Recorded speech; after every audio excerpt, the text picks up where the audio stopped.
মতো সহযোদ্ধা যারা এখানে নাম না জানা অনেকে শুয়ে আছেন, যাদের পরিচয় তখন যাচাই বাছাই করা হয়নি, এখানে এই কবরস্থানে তাদেরকে রাখা হয়েছে। আমরা এটি মনে করতাম এটি আমাদের জন্য একটা গভীর ক্ষতি সৃষ্টি করেছিল।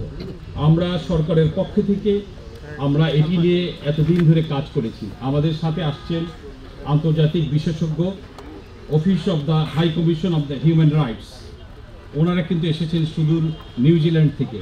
এখানে সিআইডির অফিসারদের, এখানে যারা যারা স্টেক হোল্ডার আছে, ফরেন্সিক, ডক্টরস, সিটি কর্পোরেশনের লোকজন, বিভাগীয় কমিশনার, ঢাকা মেট্রোপলিটন পুলিশের সদস্যবৃন্দ, সকলকে তারা কিন্তু নিবিড়ভাবে প্রশিক্ষিত করেছেন।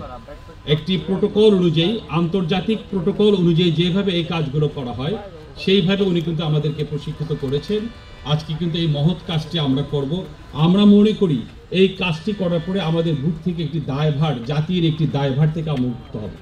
আমরা সর্বশক্তিমান আল্লাহর সাহায্য চাই যে আল্লাহ পাক যেন আমাদেরকে তৌফিক দেন, আমরা যেন সেই সকল নাম জানা শহীদদের পরিচয়টা শনাক্ত করতে পারি।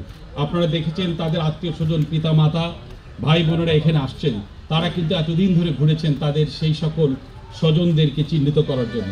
আমরা অবশ্যই দৃঢ়ভাবে বিশ্বাস করি আজকে থেকে যে কাজটি শুরু হবে, আমরা জানি না কতদিন লাগবে, আমরা অবশ্যই আমাদের সেই সকল আনাজদের উত্তরসূরি যারা এখানে শুয়ে আছেন তাদেরকে আমরা শনাক্ত করতে পারবো, যারা দুপুর রক্ত দিয়ে দেশকে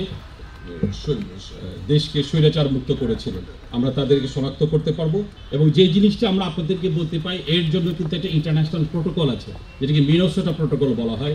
সেই প্রোটোকল অনুযায়ী আন্তর্জাতিক প্রত্যেকটা স্টেপ লক্ষ্য করে আমরা কিন্তু আমাদের বিশেষজ্ঞ, আন্তর্জাতিকভাবে উনি 40 বছর ধরে এই কাজে, প্রায় 60টির মতো দেশে কিন্তু এই কাজ করেছেন, এই কাজে নেতৃত্ব উনি দিয়েছেন। তো সেই প্রোটোকল অনুযায়ী আমরা এই কাজটিকে সম্পন্ন করব। আমরা আজকে আপনাদেরকে শুধু এটুকু বলতে চাই যে আমরা আপনাদের কাছে স্বনির্ভরভাবে অনুরোধ করছি, এটি অত্যন্ত মহৎ একটি কাজ। এই কাজটির জন্য আপনারা ইতিপূর্বে আমাদেরকে সহযোগিতা করেছেন। আমরা চাইব যে আপনারা আপনাদের সহযোগিতার হাতকে প্রসারিত করবেন, যেমন ইন্টারন্যাশনাল প্রোটোকল অনুযায়ী এই ধরনের ছবি যেন কোথাও প্রকাশিত না হয়। এই লাশ, এই যে আমরা যে নিয়ে আসবো, আপনারা দয়া করে এই যে সর্বোচ্চ সতর্ক থাকবেন, এই কাজগুলোয় আমাদেরকে সহযোগিতা করবেন। আমরা আজ থেকে শুরু করব, আমরা জানি না কতদিন লাগবে, এটা অত্যন্ত শ্রমসাধ্য একটি কাজ। এবং এর জন্য কিন্তু আমরা বেশ কয়েকদিন হলো কিন্তু ওনার নেতৃত্বে আমরা আমাদের সকল স্টেক হোল্ডার যারা আছে, ইভেন দেন যিনি গৌর খতক আছেন তাকে সহ কিন্তু আমরা সিআইডিতে এদেরকে প্রতিনিয়ত প্রশিক্ষিত করা হয়েছে, যেন আমরা সেই মিনেসোটা প্রোটোকল অনুযায়ী প্রত্যেকটা স্টেপগুলো করতে পারি। আমরা অত্যন্ত আশাবাদী আমরা এই কাজগুলো সুন্দরভাবে আন্তর্জাতিক প্রোটোকল অনুযায়ী, হিউম্যান রাইটসের যে জিনিসগুলো আছে প্রত্যেকটা স্টেপ অনুযায়ী আমরা করতে পারবো। আমরা আপনাদের কাছে সহযোগিতা চাচ্ছি, আমরা যেন এই কাজটি সুন্দরভাবে করতে পারি। আর সিআইডির তরফ থেকে আমরা আপনাদেরকে আবারও অভিনন্দন জানাচ্ছি। সেই সকল আত্মীয় স্বজন যারা এখানে আসছেন, সকলের আশাটা পূরণ হবে এই আশাবাদ ব্যক্ত করে আমি আপনাদের সকলের সহযোগিতা চেয়ে আমার বক্তব্য শেষ করছি। আমি আমাদের যে ইন্টারন্যাশনাল এক্সপার্ট যিনি আছেন, লুইস ফান্ডারবার্গ,